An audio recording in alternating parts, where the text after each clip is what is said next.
Hi, welcome to the 13th floor. I'm Marty Duda. Today we have with us Harper Finn. Good, welcome, Harper. Thank you, Marty. Thank you. And thanks for coming by. Do you live around here, or I do. Yes, I live on the North Shore. on the North Shore? Yeah. Okay. So, but I'm frequent K Road and Simon Street often. So Yeah, because we have Roundhead around the corner. Absolutely, Which yeah. you've spent some time in. Yeah, a little bit of time. Because you were helping your uncle out with his record when he did the live thing, right? Yeah, there was a choir. Yeah. And yeah, I was part of the 12-man choir. So yeah, obviously was around there quite a bit. But yeah, yeah. Excellent. And of course, your uncle is Neil Finn. Your father is Tim Finn, for those Yes. of you wondering what the connection is. Yes. It's in name, of Yes. course. And of course, people are always going to be curious about all that and how that affects the fact that you're making music and the Yeah. kind of music that you're making. So maybe we should start there and sure, get that out of the way. Yeah. Have you always known you were going to be a musician? Not necessarily. I think the way my dad brought me up with music was that he didn't want there to be any expectation or any pressure to do it. Right. I mean, I did learn piano at quite an early age, so it was something I always did, but when I was, starting off 10 or 11, music was almost something that seemed a bit like a chore, It was like, once a week, piano lessons, piano exams, all that kind of stuff. So when I sort of developed a music taste and the music that I liked, that's when I started to figure out, I can learn to play these songs on the piano. And so through that way, I sort of figured out how I wanted to do music. And what music was that? Oh, it would have been pretty, I was 13, so it would have been, just stuff I was listening to on the radio. It wouldn't have been anything too... Don't be embarrassed. We all Yeah. have our guilty pleasures. Yeah, absolutely. It It just would have been, music back on the radio then. But, once I started to get into, develop more of a taste, obviously the Beatles, learning all those songs really is quite an important sort of step. Right.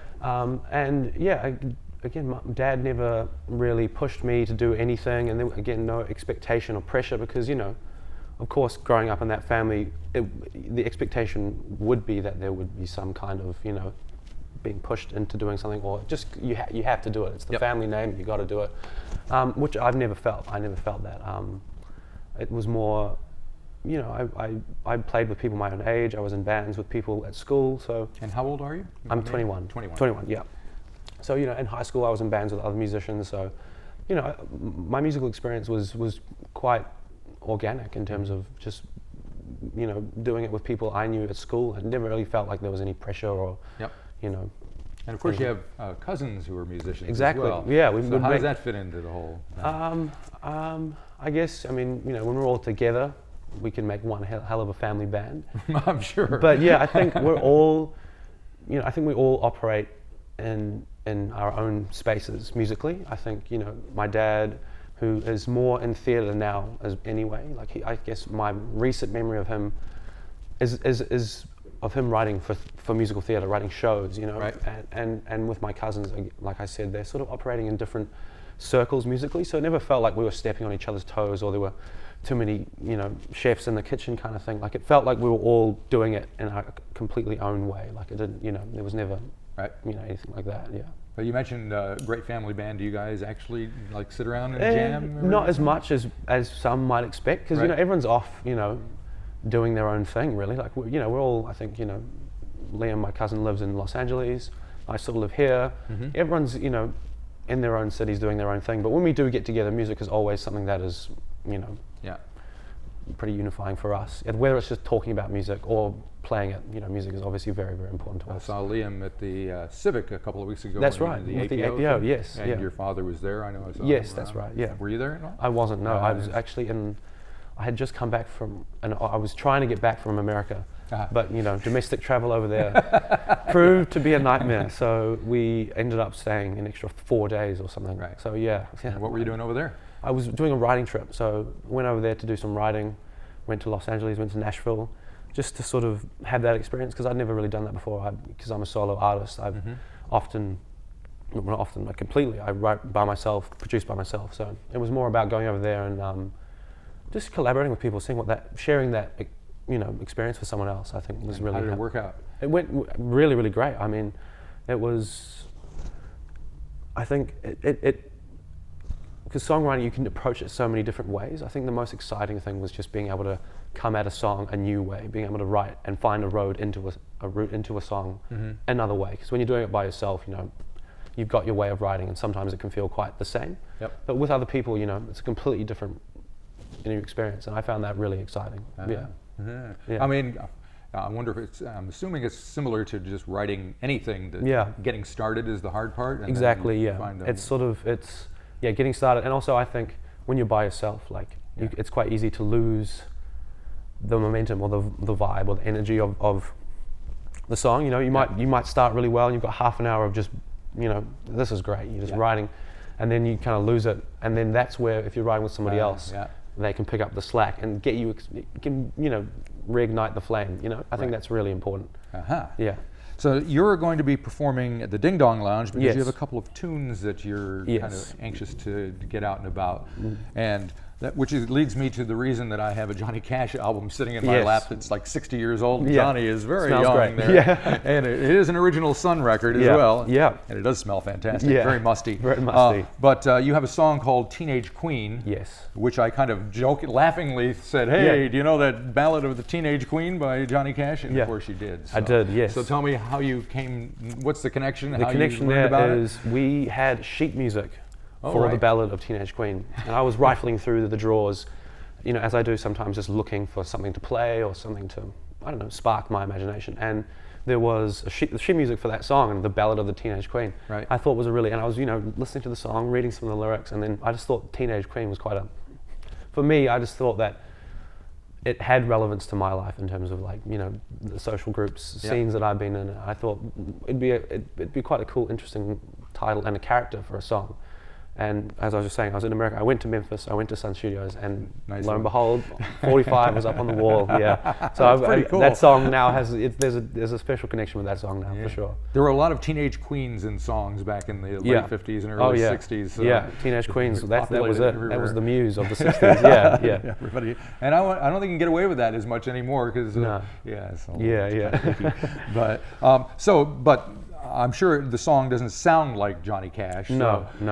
You don't quite have the same timbre of your voice. I'm not as low as him. Tell me what it is. How you, if somebody asks you, what does your music sound like? What is it? What kind of music do you make? What's your answer to that? I mean, I guess I'm a piano player, so I write my songs on the piano first. So it's one of those things where I think that I like the song to be complete on the piano before I take it to the studio or take it to the computer and add production elements. So, I mean, I guess all that does is it makes it harder for me to describe my sound, because it's sort of, the song, once it goes to be produced, it feels like I can do anything with it, because I know I've got the song there, which is a really strong foundation. So, with a lot of my songs, they can be quite different, because, you know, I think the commonality between them is just that there's a song there, and then you can play that on the piano, you can play that on the guitar, and that can be enough.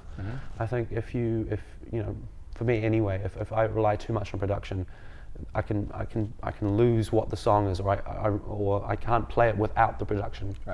So I'm still trying. I mean, I'm still developing. I'm still, you know, getting into this by myself. So it's still, you know, the production thing is sort of more experimenting than sort of a set in stone kind of thing. And now the second song is "Conversations with the Moon." Yes. So tell me about that one. Yes. So that is a song I wrote. I wrote it probably almost 2 years ago now, and it was about a time, sort of that the summer of my last year of high school, going into my first year of university. So, you know, as most people my age can relate to, it's like the best summer of your life up until that point, because, you know, it's the longest summer of holiday of your life, and it's, you know, you sort of feel like I have no idea what I'm going to be doing next year. So that song was about a party I went to around that time, and that I left by myself and walking through New Zealand streets at night. You don't see anybody, you know, usually. Because it's Queen Street. Exactly. You know, if you're walking through the suburbs, the streets are completely empty. So, and you know, and it was a moonlit night. It was a big full moon. So and I was, you know, kind of kicking stones, walking by myself, thinking out loud, sort of going over the night, and sort of going, oh, I wish this had happened. I wish I wasn't leaving by myself. And, you know, Conversation with the Moon, it just felt like, quite visually for me, it felt like that was, like, encapsulated that night. And I mean, it was a song that I wrote and produced by myself. And it's a special one for me, because it brings me back to that time, which I think young people really, like I was saying, it's you know, the best summer of your life up until that point. And did you record them at Roundhead, or? No, I recorded them at home in my own little studio. I've got a wine cellar. So the studio is, you can touch both walls like that. Right. It's tiny, but it's, perfect for me. Just one person, it's fine. So I wrote and recorded it down there, and then I just had a friend who's a producer named Tony Buchan. He mixed it for me.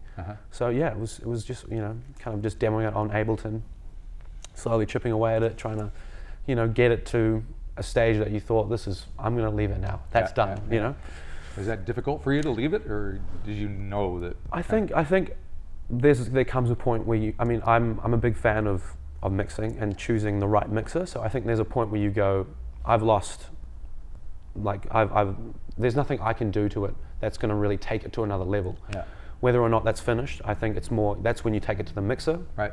And then you can probably judge from there. But I often go, have I done all I can do? Because if you just keep something going, you can work on it forever. Really, it's about abandoning it opposed to saying it's done. Yep. I think. So do you have a lot more songs kind of in? Yeah, for sure. Waiting? That trip I just mentioned, I wrote quite a few songs over there. Got a few songs that I had before then. So yeah, I think there's no intention for maybe an album at the moment or some cohesive body of work, but just more just sort of trying to put out songs and just see what feels right at the time. It's kind of the way things are anyway these days, exactly. Right? Everyone's kind of drip feed them and see exactly. What it hits. It's sort of one of the sad things about the way music is that the album has lost its weight and its aura in terms of people nowadays just they'll listen to an album and then they'll pick the songs that they like and that'll be it forever. So I guess it's just trying to not play into that, but just have fun with that and just put songs out. Yeah. So the gig at Ding Dong, yes. What's it gonna? Is it just you on your own? Do you have a little band? I've got a band. I have two people with me, but it'll just be me and a drummer. Okay. I'm kind of going for the kind of the hip hop setup where you'd have the artist and then you'd have track and then you'd have a live drummer. Right. Because I go to a lot of hip hop shows and I think that you get a lot of energy from that, and the drummer I use is a really, really talented drummer anyway. So it's kind of like him himself as a show. So I think the two of us make a really good pair for live. And is it going to be just the two songs, or are you going to? No, it'll be those two songs for sure. But no, it'll be the other two songs which I put out towards last year and start of this year, and then obviously unreleased material. Yeah. So yeah, it'll be a little bit of a work in progress. Peek. I just saw it was a Kane Strang but last weekend I think it was, and he was kind of trying out new songs in front of an audience down at the Whammy back room and stuff. And it was interesting because you could tell some of the songs weren't quite finished. He announced that he had finished just one of them that day, and you just get a feeling that, A, it's pretty cool to be able to hear them like that, and B, he's trying them out to see what works and what doesn't. Absolutely. So do you see yourself doing for sure? For sure. I think especially at this point in my career, I guess it's weird to say that, but it's because most of it is unreleased. It is a chance to feel that, to sense that live. I think one thing I've spoken to musicians who are older than me is the difference now where, back in the day, you would play songs, for months before you ever thought about recording them. Right. And whereas now you are recording songs in your room, in your bedroom, wherever, before you take them live. And so, and I think it's that experience of having your songs live is you can't simulate that any other way. So I think, for me, being able to do that with some of my unreleased material will be really beneficial, just to sort of see what's clicking. Is this bass drum too hard? Is the bass too loud? Kind of thing. Just to sort of, because, there's no better way to see how what people like in a song than gauging their reaction right there. They'll let you know right away. Oh yeah, if someone pulls a face and you're like, okay, that suddenly was not good. You look out there and everybody's got their face in their phone. It's not good. Yeah. But I'm sure it'll be fine. I'm looking forward to seeing you at Ding Dong. It'll be very cool. And hopefully you'll come back when you have more songs and we'll hear you play them as well. Absolutely. All right. Thanks for coming. Thank you, Marty. Thank you.